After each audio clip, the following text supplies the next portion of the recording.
Gary Vaynerchuk is a serial entrepreneur, investor, one of the most sought after public speakers alive today, and a 4-time New York Times best-selling author. He went from being born in the Soviet Union, moving to America, and living in a studio apartment with 8 other family members, to becoming a successful entrepreneur with a net worth of $160 million.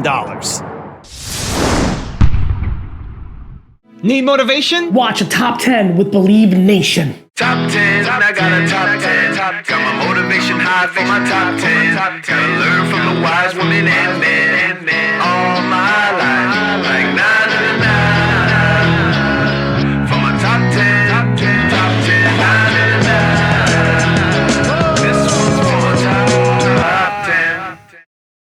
Hey, it's Carmichael, and I make these videos because chances are you are the most ambitious person in your circle, but you know you're capable of more, and you get that push that you need by surrounding yourself with the best. So today let's learn from one of the best, Gary Vaynerchuk, and my take on his top 50 rules for success. Enjoy. Okay, let's kick it off with rule number 1, find happiness. For me, happiness is being able to do what you want to do at all times. So not conforming, like say not pandering, yeah. Just being able to do what you want to do. I mean, who wouldn't want that? And I think that is one of the great things about entrepreneurship. The cost of that is you're always 1 second away from dying, right? Entrepreneurship is scary. Like 1 second you're the top of the world, next thing you know, like there is nobody behind you. You're the last line. It's like fighting a war, just you. You're the last. This is the castle, you. Everybody's been fighting, you. So that's lonely, that's scary, but you get to define it. You get to tell what where they positioned and how they should fight it. And so I love that feeling. I love being in that place. Loving what you do is so, people hear that and it's, even when I was a kid, I was like, oh, the boat, it's very fluffy, but it's very true. Like being happy in what you do, and whether that's making $45,000 a year or $4 million a year, if you really love it and you're really doing what you want to be doing, that's a very, very good place to be. You're just going to be happy. Rule number 2, figure out what you're good at. We all are actually good at a couple of things. Spend all your time trying to figure out what you're good at. And if God forbid one of those things is something you actually like too, you're off to the races. Yeah. And in 2019, when you can make a podcast or an Instagram account or a Shopify store around Dragon Ball Z and make $73,000 a year doing that, that's real. What I just said is real. That's crazy. That if you go pot committed, you have a job that you don't like, paying college debt that you're pissed about, but instead of coming home and having a beer and watching Netflix and playing Fortnite to escape, I get it. You want to escape, I get it. What I'm saying is just take a step back. Listen to me for a second. Come home and start building your Dragon Ball Z eBay account by buying on Craigslist and flipping it. Start a podcast and go Dragon Ball Z episode 1. Here we are. Start an Instagram account around Dragon Ball Z. Build. If you did that around somewhere 12 years ago, loved Black Panther. Somebody did. It was a rare comic book. It wasn't the biggest of the world, but somebody loved it. But they didn't think that they could build a business about Black Panther. What they didn't know was 10 years later, Black Panther was going to be made a feature film that was going to completely penetrate culture. If she or he had a podcast and an Instagram account that really was the nichiest of niche Black Panther fans, which made no sense 10 years ago, but it had its 43,000 people that with Black Panther, when that movie came out and had that huge marketing budget, that would have gotten $50,000 to market the out of that movie on his Instagram, Snapchat, Facebook, Twitter, podcast, blog. And that same person right now is still sitting in their cubicle making $79,000 a year, hating life. I'm fascinated by that. Rule number 3, do things your way. I'm wondering, for many people graduating, moving to new cities, what sort of advice do you have for building your community and the right people around you? Being self-aware. Like if you're an extrovert, it's a layup. Like just go outside and say what's up. But if you're introverted, put in real work to create safe places to meet people. Spend a lot of time networking with people that you feel safe with, finding people to introduce you to in those markets. I really think all of this is one big game of self-awareness. And if you're introverted your whole life, at 22 moving to a new city is not when you miraculously become a social butterfly. So you need to lean into who you are, and what you can do is spend a lot of time doing homework of people that you knew from a year older than you that are in that town, or a friend that has a cousin in that town, and feel comfortable in your process. But the ROI is always people. So meet as many people as possible in that new place, but do it your way, not my way or the way that it's supposed to do. Do it your way. Rule number 4, redefine success. You should always be doing what you want. And even if nobody responds to it, like you should just... You don't know yet. Not at first. Like, to your point, if you do something for a year and a half and nobody gives a f, now you're delusional. Yeah. But notice that I'm giving you an answer based on where you're at now. If you don't have a podcast yet, you should start with what you love. Because the only way you're gonna do something hard enough is if you love it. You know? So you start with something you love, you do it for a year, you feel it out, and you know, if you're now into year 2 and nobody still is, now it's, you know, people always, the hardest question to ask is when should you double down on staying the course and persevering, or when should you bail and shut it down? You never really, like I can never answer that question. There's too much I need to know to answer that question, but in the beginning point, it's very easy for me to answer. Do something you love, because if you're doing something you think will do well, you're now already in a place where it's gonna be hard for you to make the content. You're not passionate about it. You have so much other shit. You're gonna choose what else is better or easier. Like, you know, it's hard to get going around something you don't feel great about. You're just doing it for what? For the listens, for the subscribes, for what? I mean, I'm so passionately trying to get people to realize happy is better than money. I'm passionate about this. I'm passionate about this. It's a very important conversation that we have to. If we want to really, really, really change, we have to redefine what success looks like. It is just not how many subscribers you have. It is not how much money you make. It's just not.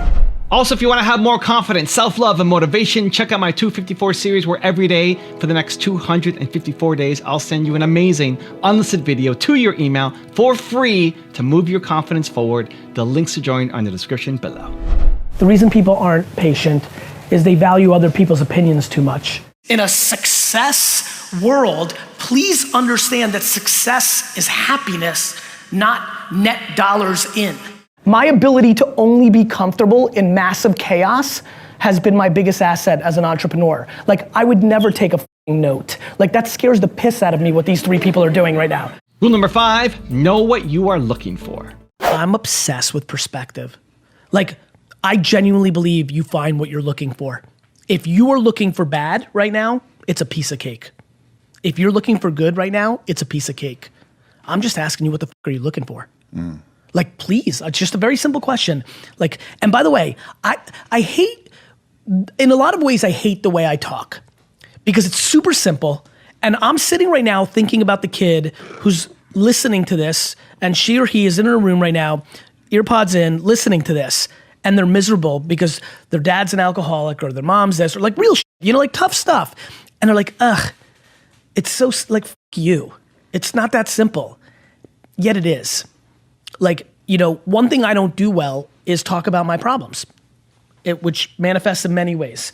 It manifests in being taken for granted in my real life and in my collective life, my outward life. And I got f***ing problems. I got lots of problems, real ones. I grew up with lots of this stuff, like lots and lots of stuff. I just am not capable of going into it. Like, I don't get going. Like, I can't get there. And so one of the things that that I try to remind kids, I'm like, take me out of the equation. Like, don't even use me when I'm saying these things for you. If you know of one person that has ever gotten to a happy place that dealt with your circumstance, there is a blueprint. The end. There have been people, Night Train Lane, legendary football player, was thrown in a dumpster the second he was born. Went on to be one of the great football players of all time, dated every actress in the game, was Red Fox's bodyguard. Iconic gentleman. Dumpster. Like there's all sorts of circumstances. Yep. Rule number 6, don't overvalue your time. How do you know when a business opportunity or venture is worth your time? And when do you say no when so many people would say yes in that situation? I think too many people overvalue their time when their time is worth nothing. So, this is my favorite one. Like, I love when people are like, yo, is this worth my time? I'm like, well, and it's in a business context. I'm like, well, how much money is your business making? They're like, yo, I don't have one yet. I'm like, well, your time is worth 0. So I think people are audacious with their time. They're fancy before they're fancy. So everything's worth your time when you're at 0. You may bail. I'm a big believer of I'm in yes culture. My whole game is yes, comma. I'm not a great person to ask the no thing. I think there's people that are more disciplined at no. I just like the value of yes. And then if I'm a week, an hour, a year in, and I've realized it's not right, I leave. I bail. Because I'm not worried about the loss, because I'm not hearing anybody's opinions. I think you get context. You know, the reason I like starting up and stopping businesses is because I like the context. Like right now, I'm super hot on this thesis that sports trading cards are about to explode again. So I'm spending an ungodly amount of, I spent 4.5 hours looking at qualitative data and quant data on eBay around Giannis rookie cards from Prism graded PSA 10. 4.5 hours. I don't have like 3 minutes for people that are running like $10 million businesses for me. So I like saying yes because I know I'm learning things, and then if I decide it's not worth it, I'll bounce. So a couple things I would tell you is, one, we need less audacity, right? And we need more tasting. And so, and I know when it's time to say no after I've said yes and realized after tasting it, it's no. You know how many people hate oysters but have never had one?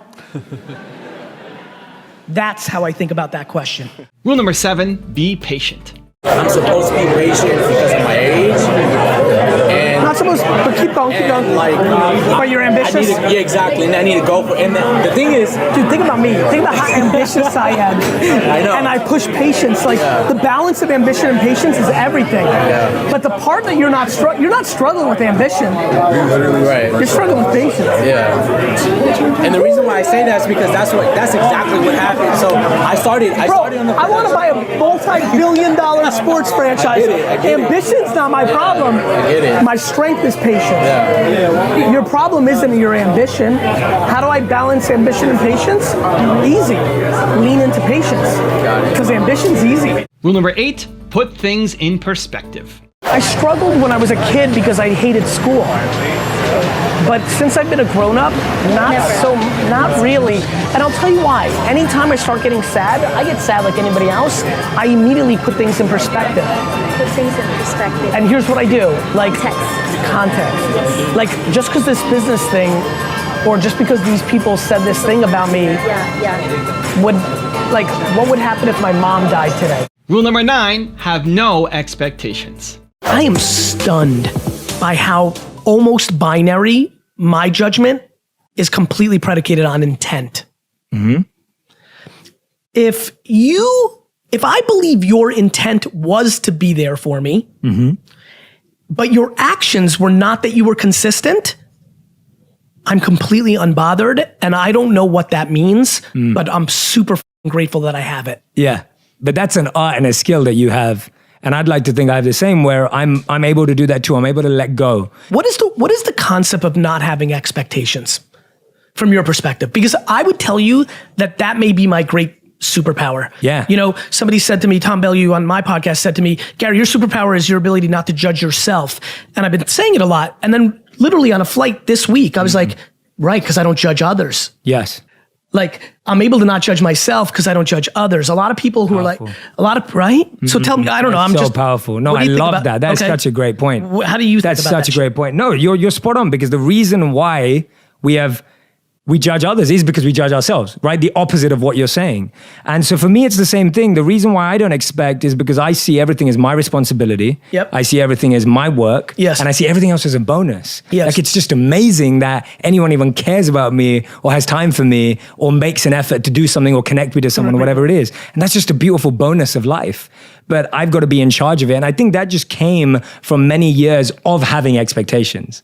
I think that came from times when I did expect and I didn't get, and I realized I don't want to feel this way anymore. Well, this gets into parenting. Yes. You know, this is the framework of what our parents are creating for us. One of the most interesting things that are happening in a lot of modern societies is we have had disproportionate prosperity over 5, 6, 7 decades. America has had a clean run. I mean, we've had a couple of recessions here and there. We've had a couple of internal country scandals. We have underlying issues of sexism and racism and things of that nature. But in its most macro, this has been the empire. Things have been good. And what has happened is we've created unbelievable levels of entitlement. Entitlement, yeah. Entitlement. I can't stop thinking about it. Yeah. It's starting to consume me that I never, you know, it sounds crass, like never expect anything from anyone. But I almost want to find new ways to say it just to help people understand it is the great gift of life. Rule number 10, redefine ego. We have to redefine ego. Because for some reason, a lot of alphas like to think ego's decent. Let me just explain this very clear to everybody, straight up, from one man's point of view. Ego is insecurity with makeup on. So like, we need to redefine ego, because when people hear ego, 40% of it like, yeah, but the ego, like they think there's a lot of good with that. Do not confuse confidence with ego. Ego is insecurity. It is not confidence. It's insecurity. Rule number 11, respect the negative feedback. There's a lot of you out there that are happy, that are successful, and one of the things that's happening is you're putting out stuff and you're being crippled a little bit by the comments and you get angry. And we've created this term trolls. I don't look at it as trolls, I really don't. A lot of my friends back in the day were like, why do you feed trolls? I'm like, because I respect other people's points of view and I want to learn from conversation. Like everybody now is just like trolls, and any negative thing you get, people dismiss as hate, haterade, trolls. I read that shit. I read it because I would never want to become a caricature of myself. I need to make, you know, I need to calibrate it. It definitely doesn't bring me down. I want to understand it. It allows me to adjust, and I have to adjust. We all have to adjust. I just think there's a lot of things going on in the system, but I really want to get people's minds more quiet, because it is just one big game of, are you valuing other people's opinions or are you valuing your own process? Yeah. And just the validation from others is a no-win game. And I don't know what happened. I mean, I know what happened. Parenting and circumstance and environment.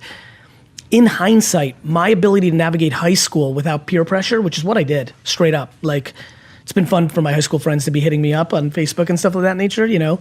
They're just like, yeah, you really did do that. Like, I just didn't give a fuck. Rule number 12, be authentic. It's really easy to be authentic. Don't say shit you don't believe in. Yeah. Thank you. You're welcome. And you know why this is important, and you'll appreciate this. In a world where people are pandering to vanity metrics, you know how many people hit me up, they're like, Gary, I want to be this, and I'm trying to do this on my social media, and I'm like, then don't put up half-naked pictures on your Instagram. And they're like, yeah, but that gets more likes. And I'm like, you're an idiot. Like, you just told me you're unhappy and you want this to happen, but you're pandering to likes on a platform that's not going to be as relevant in a decade? Like, remember when people used to remember when you were in junior high and you got, or for you, like 3rd grade? You guys are so young. For the older people here, remember when somebody took you out of your top 8 on MySpace? Like, that used to really hurt. It doesn't hurt as much now. Rule number 13, be grateful. All I'm ever doing is trying to take empathy, gratitude, kindness, positivity, optimism, and create repackaging for it in modern society to help somebody see it. Because life is one big game of perspective. And if you've been raised by parents in an environment and have natural DNA that makes you look at something upside down, I've got to flip it. And when I say I have this enormous love and need for admiration that I've come to realize. Admiration will not come in the form of me making the most money. Admiration will not come in any other form than if I give so much more to you than I expect from you in return. I was gifted an ability of the gift to gab. I am creative. I understand attention graphs. I have work ethic. I have aspirations. All of that has created one big game where I feel responsibility to be able to get this message out in a way that won't get to people that can never become monks or that won't become disproportionately high educated philosophical. I'm in the trenches with my style, but it's the same product. Yeah. And so 400 trillion to one was one way for me to get people to be like, do you understand? There's nothing any of us in this room will accomplish that is even in the galaxy of that we have a chance to do something. Yeah. I just don't understand. What are you going to complain about today that is even remotely close to never having the ability to have a life? But like what? What are you going to complain about? Like what's so shitty in your life? Like you've got the at-bat. Even if you're the worst ranked person, 7.7 billion in the world, you're born to slavery and genocide in a fifth world country where you're raped every day, starved, slaved, lose your parents, no love. The game of life actually still creates the rare potential for you to break out of that and go on to do something and then bring positivity to the world better than not being born at all. I believe that. Rule number 14, stop demonizing technology. And you didn't demonize it, but society is starting to demonize, like, live in the moment, right? There's this photo that went viral as like 4 years ago with the Pope, and everyone's taking a photo, and there's that like 88-year-old lady, and she's just looking at it, and everyone's like trying to make it to be this great thing, and I was like, she didn't have a phone. like, why are we making letters on a, like, if I send you a really nice 3-sentence text tomorrow of like, how much I enjoyed today, right? Which now I'm not gonna do because I've said it out loud. But why does putting on a piece of paper and sending as a note, because what? Because it made it seem like I put an extra 2 minutes into it. Like we're starting to do things where I think it's awesome that you chased around the butterfly. I think it's funny. I think it's funny and interesting. And like I don't know, like I don't want to stand there and just take in the butterfly.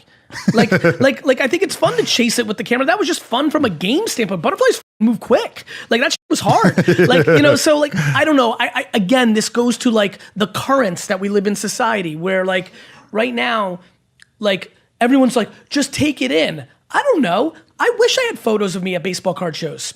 Do you know how pissed I am? Let me say this right now. Do you know how sad I am that I don't have photos from 1989 to 1992 at the 87 different baseball card shows that I have, because I'd like to see them.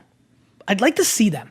So like, cool, I'm glad that everybody's demonizing selfie sticks and all this shit, but I promise you, in 39 years, while you were making fun of those people, they're gonna be thrilled to look at it, and their kids are gonna be very thrilled to look at it. And I'm super sad, because I don't have jack shit of my childhood. Like my Throwback Thursday game is whack as because I got nothing, because us Russians, we didn't really take photos. Rule number 15, do what you believe in. Nothing is more exciting than selling something you believe in.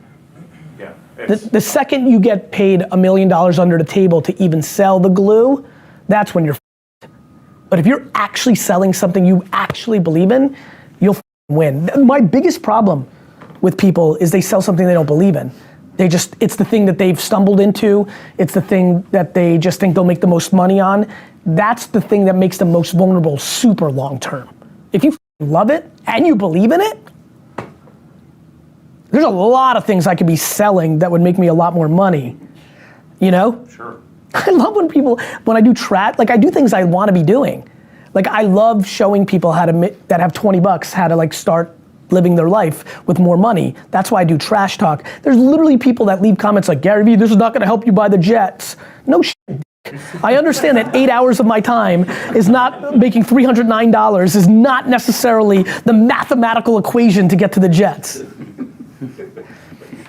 But is it? Because if I help 40 million people live a much better life, if I'm $200 million short, when the time comes, can I crowdfund the last part? I think so. Rule number 16, know yourself. There is a yin and a yang to everything. Yep. And we should be the judge and jury of it. And back to your point, if it was cool for 2 minutes to chase it with a selfie, cool. And then if you're like, F it, I'm an idiot, let me take this in, cool. And like, that's you and that's it. But everybody's taking everybody else's, like I'm watching people like see one piece of content and be like, yeah, that's what I'm doing now. I'm gonna sell my phone and write letters. I'm like, and they do it to me in the other way, right? They're like, Gary's right, I'm gonna do this. no, I'm putting out my perspective, filter that through you, take the good that works for you from that, leave the shit that you don't like. Most people aren't as competitive as I am. What's that fucking hockey thing called again? Sauce. Dude, I'm like still kind of like in it. Like I want to go back and play sauce again. Yeah. Like, you know, like not everybody's that, like that's why I love this. I love competing. And business for me is competing. And I wasn't built enough to be in the league. And by the way, all those years where I was sad that I wasn't an athlete, now I'm the happiest that I'm an entrepreneur, not an athlete. Rule number 17, filter feedback.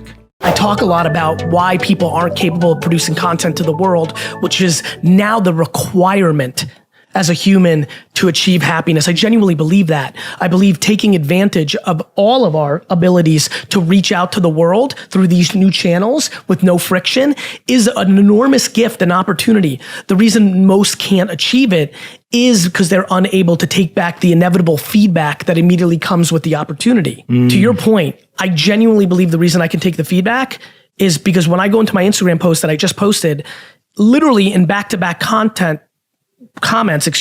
one will say that I'm walking on water and the next will say that I'm a snake oil salesman charlatan. The fact that neither penetrate my psyche is absolutely where I'm at.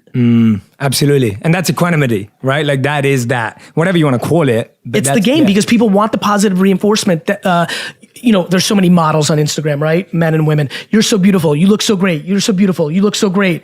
You're full of shit. You look fake. They're crushed because they take too much in that you look so great. Yes, and I think that's the point that we're hitting on here, which I love, is that overemphasis on positive, it's what makes the negative so hard to take. It's also an incredible place for me to add some clarity that I haven't done a good job on historically, which is something I'm thinking a lot more about. Raghav, it's fun to see you here because we had this call yesterday. I'm like, look, I'm at my worst when I'm excited in an interview and I'm drilling a headline because I love doing it. It's fun. It's showmanship. It's wrestling, promo videos. It's my natural state. You know, I talk a lot about not giving a fuck about other people's opinions. It's also because I take the complete opposite approach, which is every negative piece of feedback that I get, I genuinely go into two places. A, I deploy sympathy and empathy for the person leaving the comment because inevitably, immediately on that action, I know that they're not in a good place. If you go to somebody else's social, consume it, and then spew hate, you're not in a good place. No, absolutely. You're unhappy. Yeah. Next, I start trying to see the insight to any truth in it. You know, the second that you're high on your own supply, you're vulnerable. Yes. And so 100%. I don't give a fuck about anybody's opinion. Ironically, I value everybody's opinion. I just synthesize it and then decide to take the good from it. Yes. By deploying empathy and sympathy to the deliverer of the, I'm stunned by our lack of conversation in society right now on this part. There's a lot of judgment and hot takes and comments. We need to judge the person delivering the message. Absolutely. Like how is your mother's opinion of you have the same weight as Anonymous 54's comment on Instagram? Yeah. That is ludicrous. Yeah, absolutely. In the same way of how does a coworker's opinion, you have to factor that in different than your mother because your mother blindly thinks you're the best if you're lucky enough to have that mother, you know? And so it's super fast. It's just pulling from opposite directions. And I think, you know, I'm pulling so hard from opposite directions that my balance is coming in that. Rule number 18, enjoy adversity. I not only want to make failure an equal to success, I actually want to celebrate failure as, I've said this a lot in a lot of different ways. Do you want to hear something crazy actually to make this very meta? Charlie Hayes catches a ball in 1996, the Yankees win the World Series, and I have not watched a full Yankee game since, and I grew up a massive New York Yankees fan. The New York Rangers won the 94 Stanley Cup right across the street there, and I never watched another 90. I literally stopped watching my teams after they win a championship forever. I'm so about the failure and the process. The reason I love the Jets so much is how disastrous it is. I'm in love with the Knicks now. This is real good now. Yeah. You know, and I think I think I overskew that way. Like if you really watch me as an entrepreneur, something nobody in the outside who's watching right now, only Mark Yudkin, my lawyer, my financial people, I do so many things to sabotage myself, or like I pick kindness over success, or did many other things because I love losing. I genuinely am not kidding. When I back to growing up in Jersey and those kind of places, going to a pickup basketball game, picking teams, and losing the first game was always my dream. Because I love the feeling of trying to win the second game. I enjoy the feeling of trying to win a second game of pickup basketball, or I liked tennis a lot, and I was good at it. And one of the reasons I was good at it was I had a ridiculous record of winning the second and third set in comparison to almost anybody else on my team or like the coach had seen. Because I actually believe what I'm about to say. I think I actually threw the first set subconsciously. Not, because I enjoy adversity. Rule number 19, choose happiness over money. An important part of perspective in today's day and age is I believe that the way we define success is fundamentally broken in human society. We are spending way too much money, way too much time on putting money on a pedestal and way little amount of time and energy into putting happiness on a pedestal. The amount of millionaires, people that make millions, 10 millions, hundreds of millions of dollars a year that I know that are disproportionately unhappy is staggering. And I really, really, really am passionate about getting a conversation into the ecosystem of why are you here? Like, why are you actually here today? What are you trying to accomplish? And do you have enough self-awareness and understanding about yourself to know what you're trying to achieve? Because I promise you, over this last decade, interacting with people at scale, publicly and privately, what's very obvious to me is that an enormous amount of people are trying to get success to put makeup around their actual insecurities, and they're spending all their time trying to make money to hide what's actually happening. They're trying to prove something to somebody else, not to themselves, and no level of you finding a path to making money is going to solve that issue. Rule number 20, have fun. Not our normal thing, D-Rock.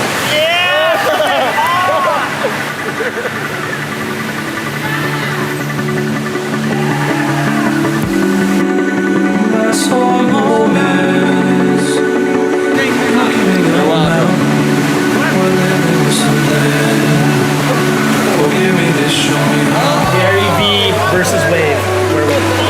I've now learned that the front foot is the back foot and the back foot is the front foot, and I'm making slight progress.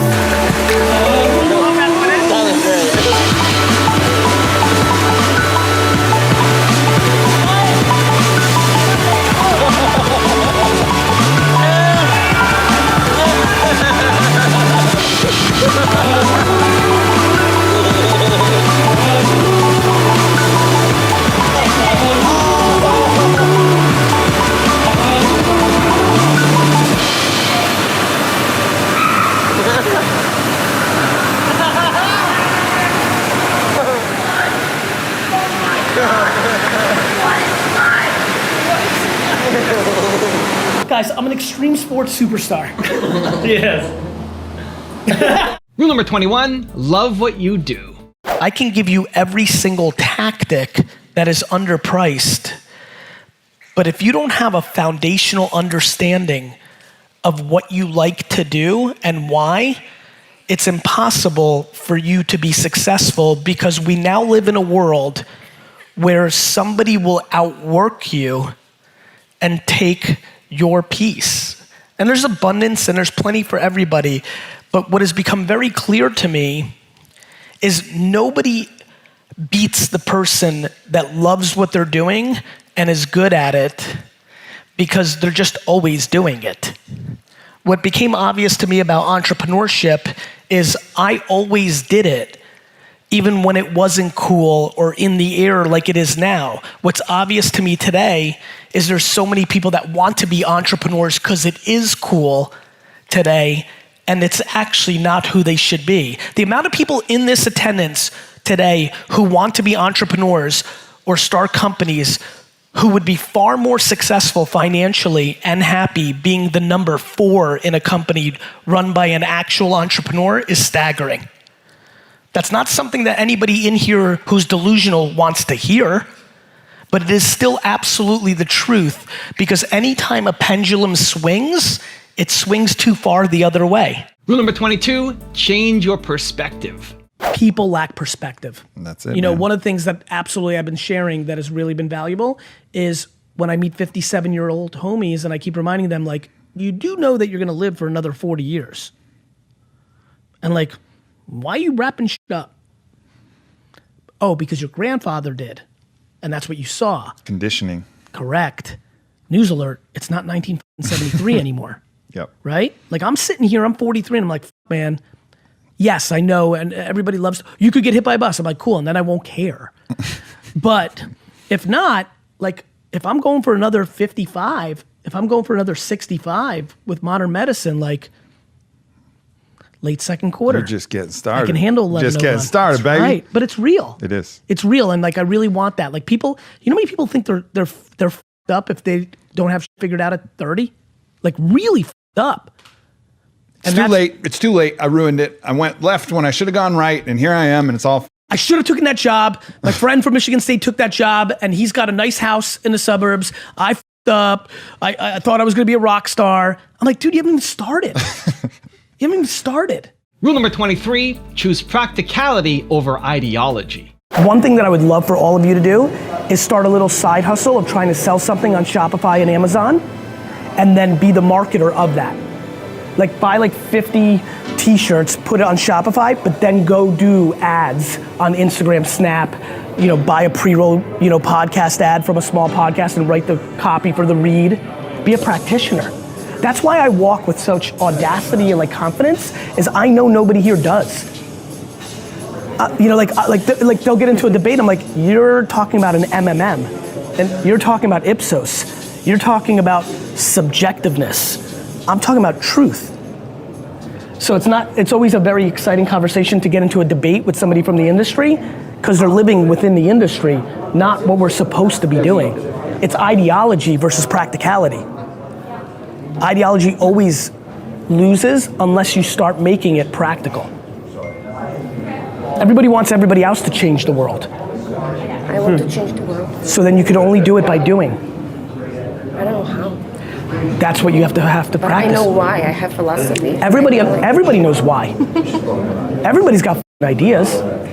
You have to do. Rule number 24, stop chasing numbers. The thing that I always believe is to get to the millions, it's a cliche game of tens of thousands, hundreds of thousands, millions, that whole thing.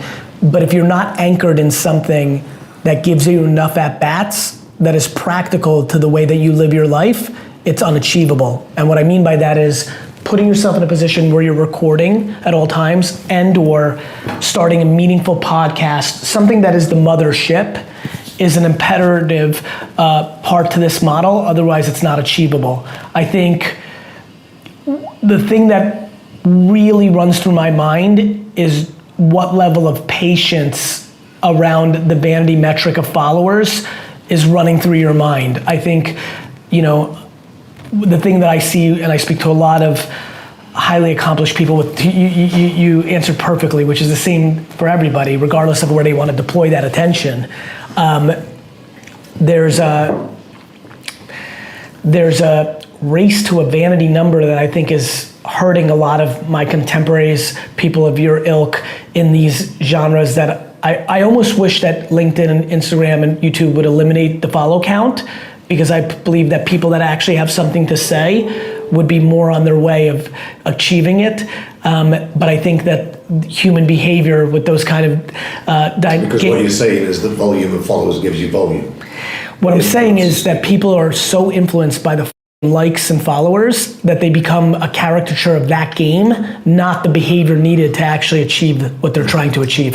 Rule number 25, reverse engineer the end consumer.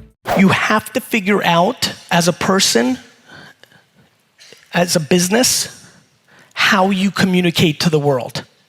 There are three ways: written word, audio, and video. Too many people are trying to do video when they're not capable of it.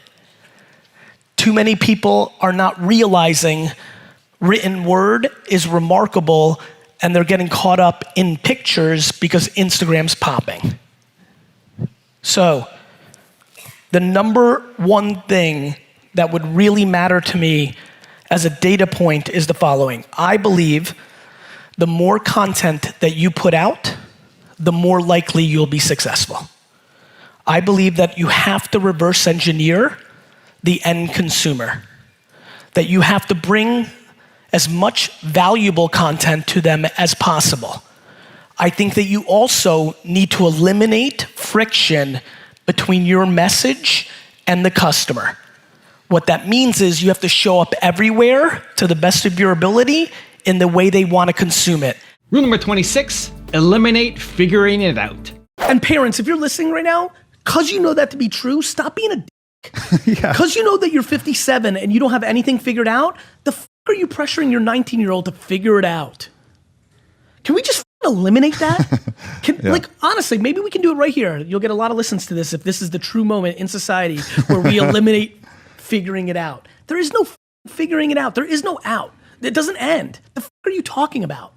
What, getting a job in an accounting firm when you're 23, you figured it the f out? Getting married at 29, you figured it out? What the f are we talking about here? There is no figuring it out. It's an endless, infinite loop of figuring. And so if you're a 57-year-old and forcing your 22-year-old to figure it out because you want to look good to your friends that your child figured it out, not you want your kid to the secret. The ego gets activated again because you can shit on those other parents whose kid. You should know better. You love your child, you should tell them to never figure it the f out. Just live. Rule number 27, lean into your truth. Everybody's gonna have different situations and different serendipities, so it's not just my parents. Like, I got self-esteem injected from my mom, which is a huge variable, which is why I put her on a huge pedestal. And to your point, not everybody gets that. Somebody may get that later from their spouse. I would argue if my dad was here, he would tell you that any progression in his self-confidence came when I came into his life and started making him feel like he did something because he grew up under a mom who didn't give him confidence. So, at the same token, to your point, when I'm saying f your parents, I'm saying it's more of a way to break through to kids to say, look, you need to lean into your truth. You need to, you need to have empathy for why your parents are giving you the advice. But the reality is, this is going to be your life, and you're going to have to deal with the ramifications. So, by the way, even though my mom or somebody else who's lucky enough to have a mom instill enormous amounts of self-esteem into them, doesn't mean that same mom may not have an ideological point of view on you being a doctor. Yep. So it's not one or the other. They're kind of like carved out separate things. And back to the point of all of this, I mean, I think one of the biggest things that I'm really excited about clarifying in the next half decade is, look, I don't think I'm right about anything. I think that I'm right for me. I read a lot of feedback, and these are observations from one man's point of view, and then you need to take it and understand what to do with it. Rule number 28, give without expectations. One of the reasons the biggest book I ever wrote was called Jab, Jab, Jab, Right Hook, was it helped so many people understand a different framework, which is you have to give, you have to give, you have to give, and then you can ask for something. The problem is when people ask, they expect. The disproportionate reason that I see businesses be successful and definitely personalities be successful are the ones that give without expectation, because the content when they give is not loaded with intent to be selfish. There's a lot of people that give, but it's a half give. It's actually an ask disguised as a give. Rule number 29, make positivity louder. If you're in a good place, we have to start sharing more of it. Everybody's spitting hate, and everyone's accepting that. Then you have people that are spitting positivity, and people are shitting on those people. Like, I get shit on, like, I'm watching this is amazing. We have to make positivity louder, but positivity has to be grounded in practicality. The reason I think my voice can be unique at times is because positivity often becomes delusional. Rule number 30, have fun. In one of these packs, for example, I could pull right now. 5,000 packs. I know it's one of 5,000 packs, the dual autos, right? Yeah. I'm gonna try to pull a card of I want it to be documented the first time I ever pull a card of me in it. This is super insane. Oh, I got ones. Yeah, let's go. I got it. I fucking got it. Let's go. That was amazing. There it is. Jose Ramirez, Gary V's top. I cannot believe I just pulled it. That was so awesome. How insane is this? I am literally on a baseball card. Are you kidding me? This is insane. That was so cool. That was so cool. That was awesome. I'm so glad we caught. My face has to be ridiculous. Rule number 31, love the game.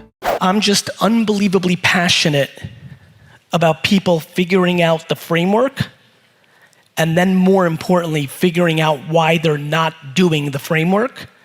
And then more importantly, what are you trying to accomplish?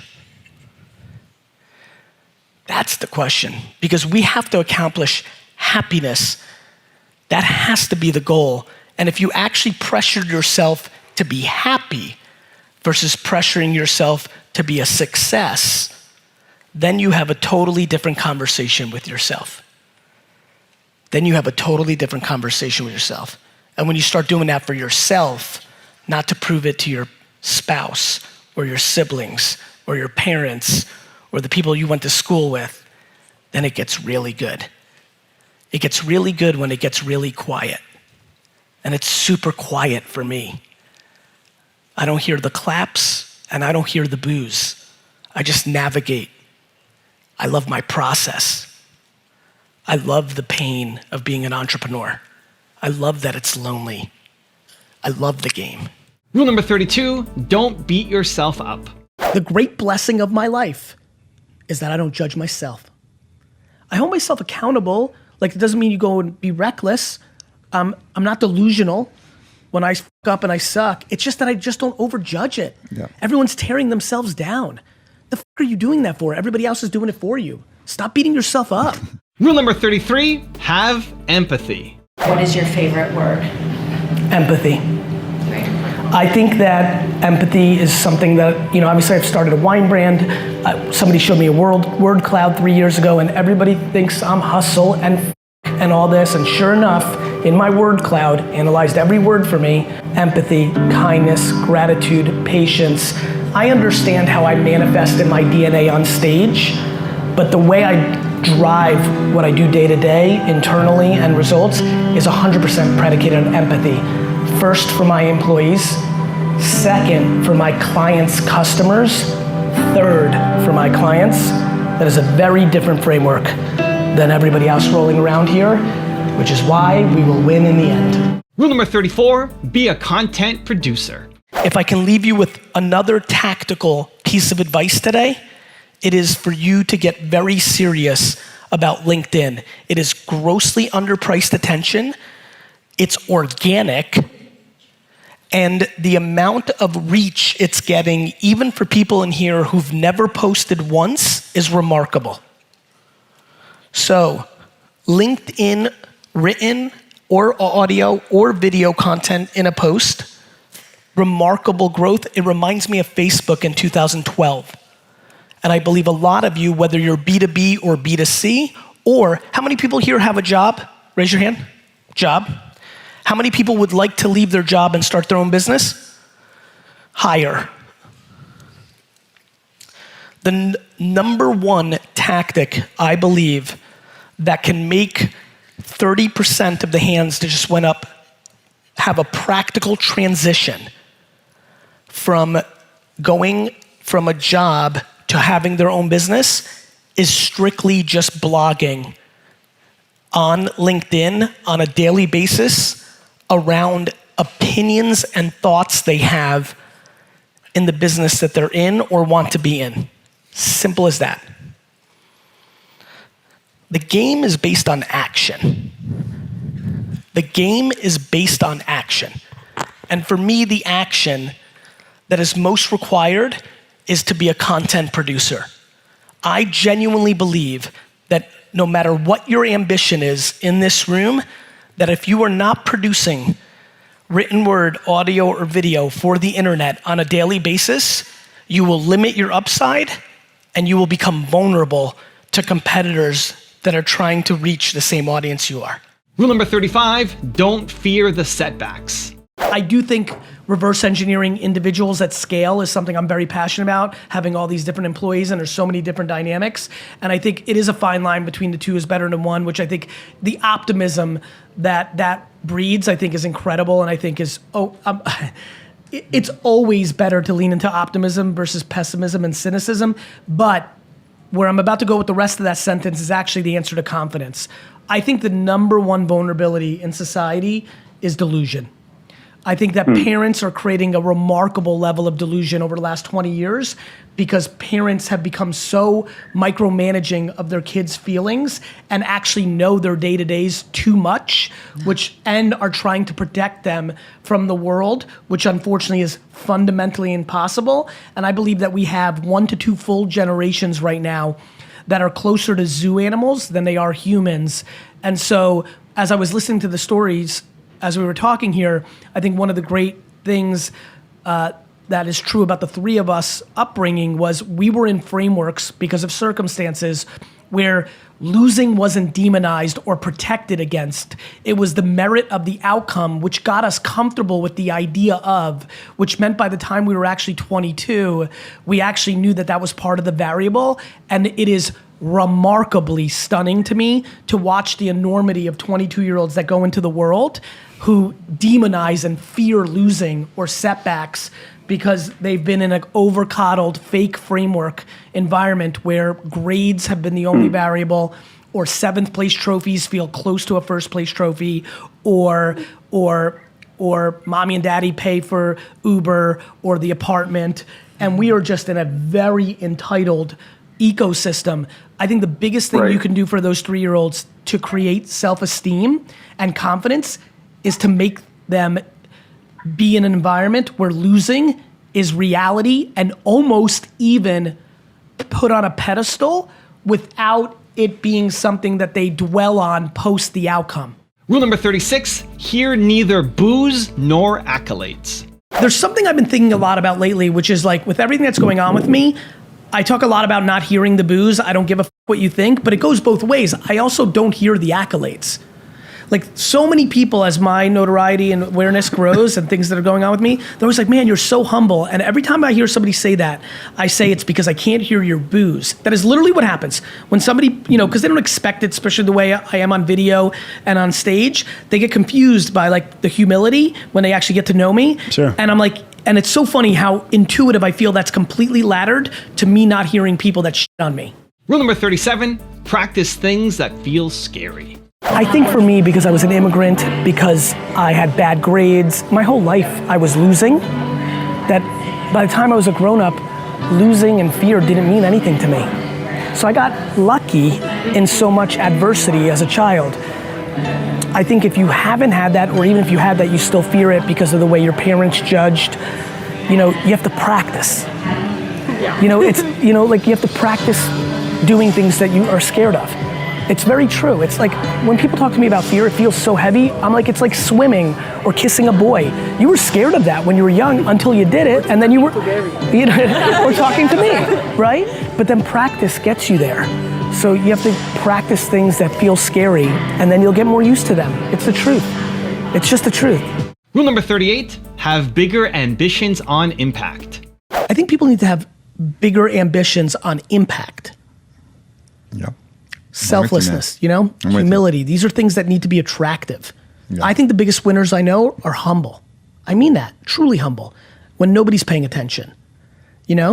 How do they, I don't have a lot of friends because I'm busy and I want to spend time with my family. Do you know how much do you understand why I even interact with you? It's how you interact with somebody when we walk into a gym to play basketball. That's what, people are gonna be nice to me, especially now. I watch everybody. I'm collecting data 24/7. How are people interacting with other people? Who are they in their soul? Are you smiling at a stranger when you're, do you know my favorite thing to do in life? I did the other day, it just really hit me God, I love this. God, I love my parents and DNA and circumstance. Do you know how fun it is to walk in an airport and look at somebody and just smile dead in their face and get them to smile at you back? It's nice. It's nice. I like that shit, man. Positivity is underrated. Underrated. Rule number 39, think like a publisher. This is a very important mindset because what's remarkable about this is what I'm actually saying is everybody in here needs to think more like a publisher and a media company than what they actually do for a living. Are you a lawyer? Cool. I also want you to write content every day. Are you a financial advisor? Awesome. I want you to write content every day. Are you a salesperson? Are you a tech SaaS founder? Are you this, that, the other thing? The gateway to everybody's ambition is content because communication is the foundational aspect of how everybody makes every decision. The reason there's so much scrutiny on big tech companies all over the world is because our attention is now there and that is changing our opinions about everything. There's a reason that when there's a coup in a country, they go after the newspaper, radio, and television first. Even before they raid the palace, they go for the media because the media dictates how you think. A scary amount of every opinion in your head was put there by the content you consumed, by the content that your parents consumed and then put into your head. Your ability to put content into the ecosystem and create the outcome that you aspire to is the fundamental variable. Rule number 40, be kind. Kindness is so underrated. Yes. I can't, I push it so heavily. I'm fascinated by people not understanding how life actually works. Well, it just doesn't make sense. Like what? It makes no practical sense. Why go through life like that and be a Well, why? Because unlike the three of us, we were fortunate enough to have a situation where we weren't hurting inside and it wasn't manifesting. Like when I watch people not be kind, I deploy empathy and sadness for that person because I'm like, what's really going on back home is super not interesting.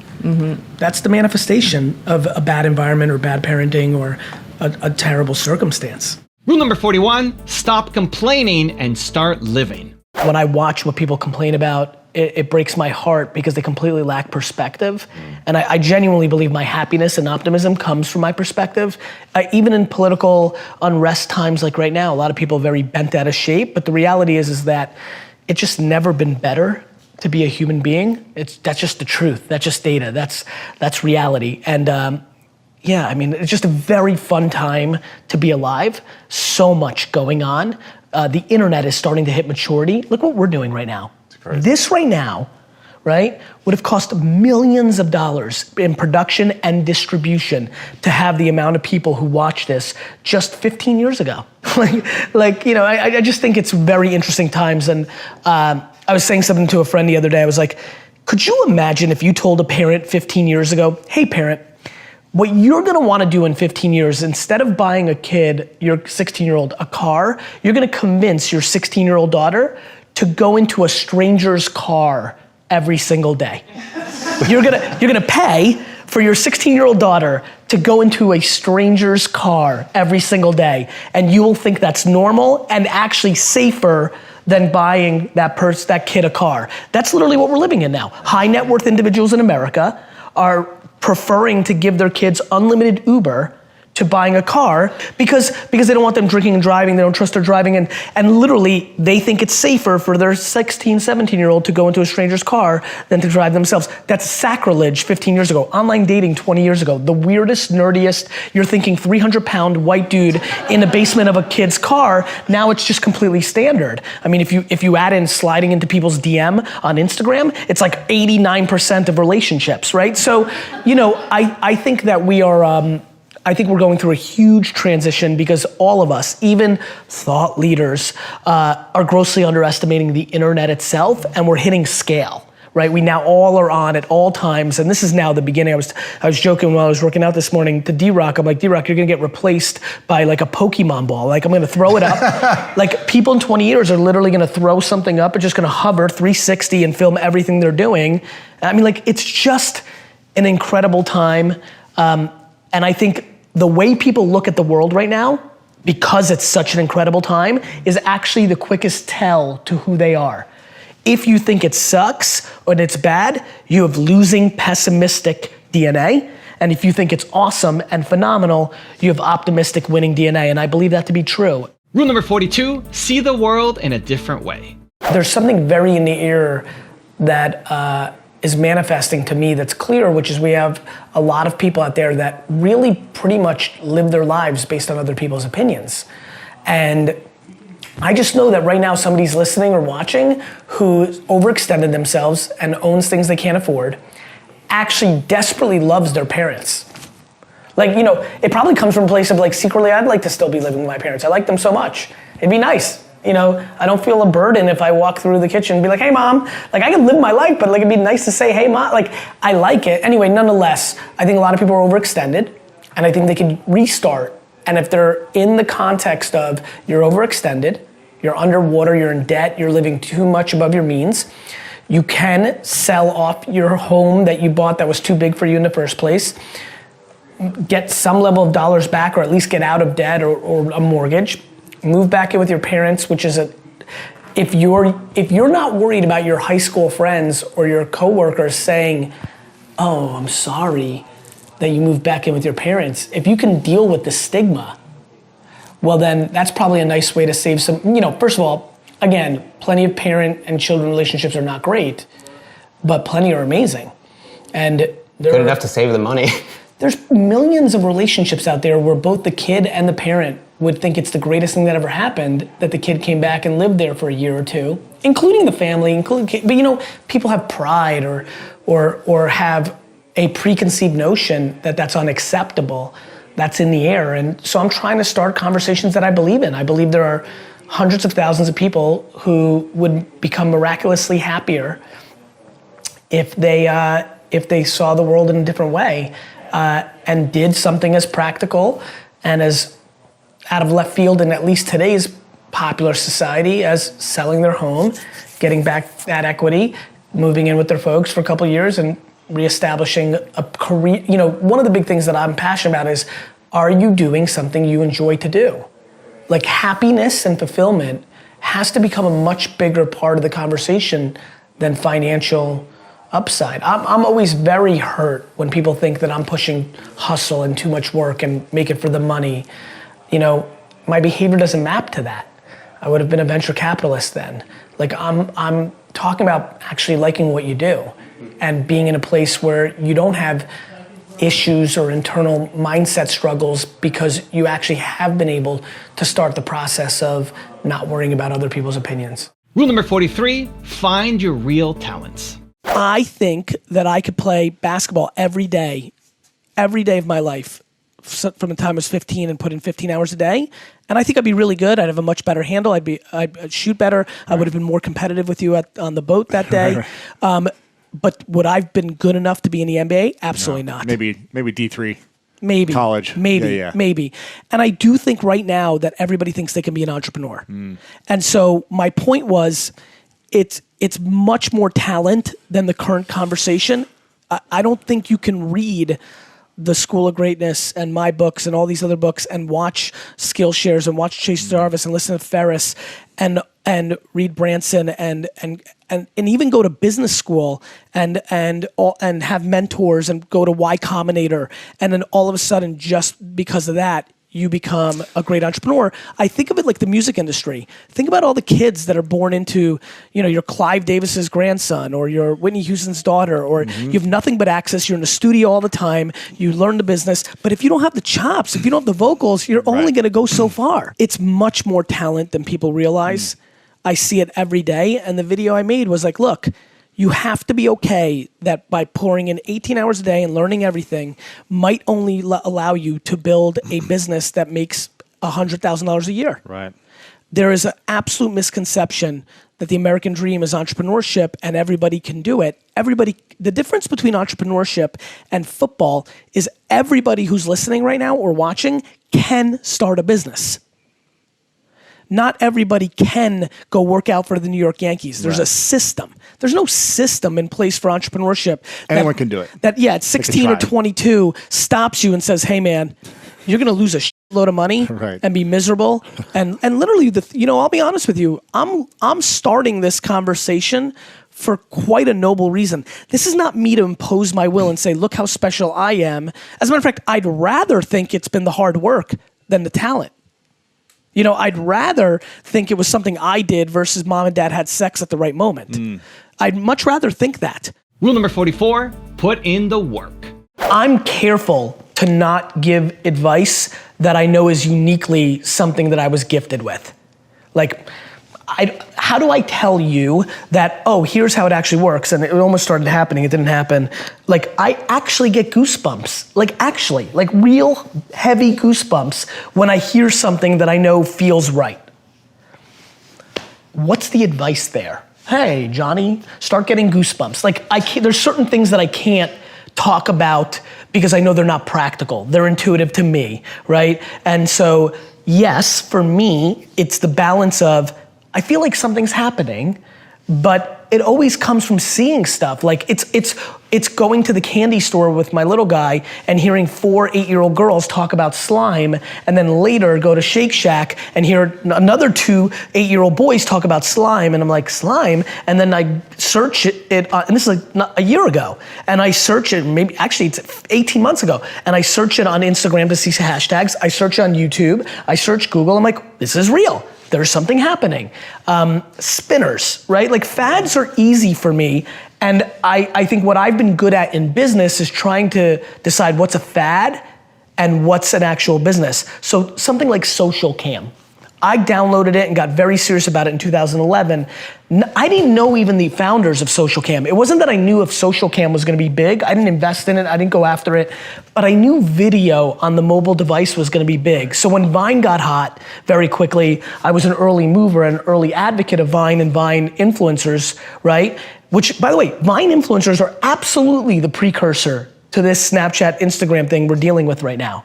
That's where they came from first. Instagram was photos. Then when Vine was dying a little bit, they all moved over to Instagram. Instagram was smart and made video, 1-minute videos, and that's when you saw the shift, and that became the seed and the foundation of Instagram influencers, which is an enormous billion-dollar industry now. Everyone's like, how are you so early? It's because I put in the work. 2011, Social Cam, learn how video on mobile works. 2013 comes along, Vine pops. I'm like, that's right. I lived through YouTube 2006-07, being a YouTube celebrity for my wine show, so I knew what it looked like. I saw that the Vine kids were that. I flew to LA and met Brittany Furlan and King Batch. I put in the work. And so it's intuition, but it's also putting in the work. Rule number 45, have kindness and humility. When you're scared or nervous or not confident, a lot of people have DNA that makes them overcompensate. I call it a cactus. They're a cactus. They're tough on the outside, but they're soft on the inside. The reason I keep telling everybody kindness is a strength is I'm super nice and super passive, actually, and like I'm willing to let people take advantage of me because I'm strong inside. So the question is, you have to just know if you're nervous, if you're using, fake confidence to actually hide something you're concerned about. Humility is an incredible strength that many men and many people never want to show. I put out content more about me passing on Uber and losing than I do about the things I win on. Everybody else puts out content of fake wins. That's the difference. Rule number 46, don't run away from who you are. Look, my friends, you can't run away from who you are. You can try to mold yourself into a politically correct world, and luckily we're way beyond, well, not way beyond, this is unfair, but I'm glad that the world is now focusing on other variables. We'll always have race and religion and sexism and those things, but now we're leveling up even into like what's a modern dad and like, what fit work-life balance and things of that nature. Look, I know the optics. I know I'm living a public persona. I know I have to answer these questions. Look how many work-life questions you got. I'd like to be politically correct. I'd like to be perfect. I'd like to make it easy on myself to not have to deal with the stress of the optics on the outside. Here is the punchline problem. You can't run away from who you are. You can't. And so I'm ambitious. Like I want it. Rule number 47, understand timing. There's a big difference between the people that bought, beachfront property in Malibu than people that are buying beachfront property in off region, no infrastructure, islands in the Caribbean, which is right in theory, but it could be an 80-year theory, right? And so it's about timing. Like VR's coming, but consumer VR is very far away. All my friends are spending millions of dollars, tens of millions of dollars in consumer virtual reality, VR, yet there's nobody here, nobody watching this that knows a single person that spends 3 hours a day on VR. Right? Like it's way far away. I'm not sure there's people that know people that have spent 3 hours in their life yet in VR, right? And definitely not 10 people outside of people in the business testing stuff. So I think timing really matters on that because I get worried that people jump way too far ahead and the reality is the market's not there yet. Rule number 48, don't seek validation from others. Why do you think that people are getting distracted with consumer purchases, the car they can't afford? Because people are insecure and they need validation from others. And I think they use items to get validation from others. I really do. I think when I think about anything I buy, it's 100% for me. Even all the tchotchkes, the thrill of finding them at a garage sale, or like the one thing I actually buy that I think is silly is like custom New York Jets jerseys, but it's so for me. And I'm happy that I don't buy things for other people's opinions, but I think most people do. Rule number 49, think long term. I am successful in business because I don't give a about tomorrow.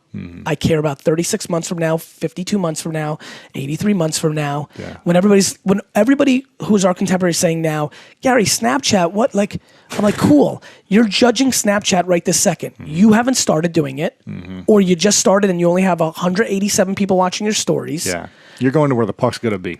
100%. Yeah. You know, you're not worried about 2022 when your email service and your Twitter account aren't relevant. And what are you going to do? And rule number 50, the last one before a very special bonus clip, is mix up your content.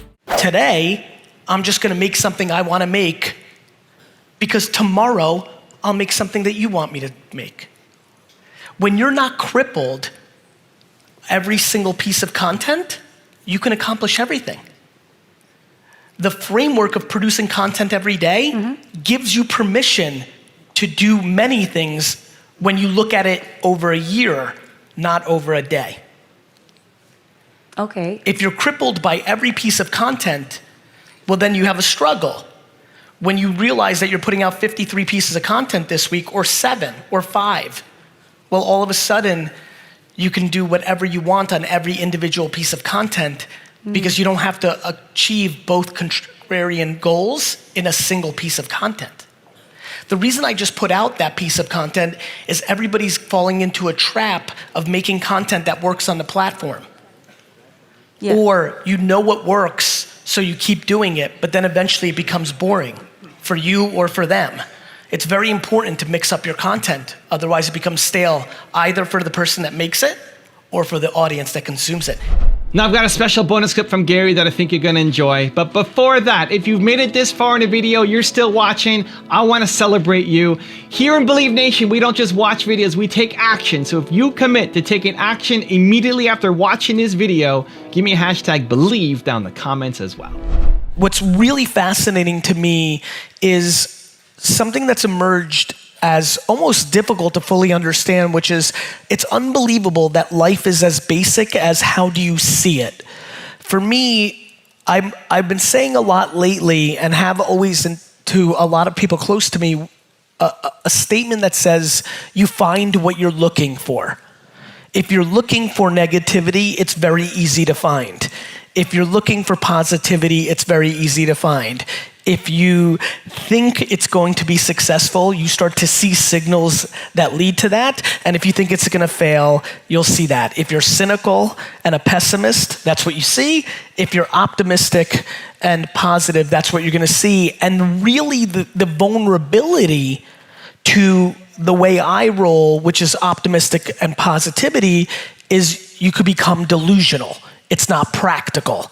You think you can just dream it into success. You don't understand the requirements and the costs and the sacrifices that are needed to actually get somewhere. I think the biggest thing that I've been spending time on lately from a perspective standpoint is we are all now affected by the last 10 to 15 years of entrepreneurship. And when we look at stories like Facebook or WeChat or Uber or Weibo, we see these extreme, monstrous successes, and they cloud the fact that for the 15 companies that actually got to billions in revenue and actually run actual businesses, not predicated on venture capital, there's 80 trillion businesses that didn't, and we spend all our time fascinated on these enormous victories without spending our time on practicality.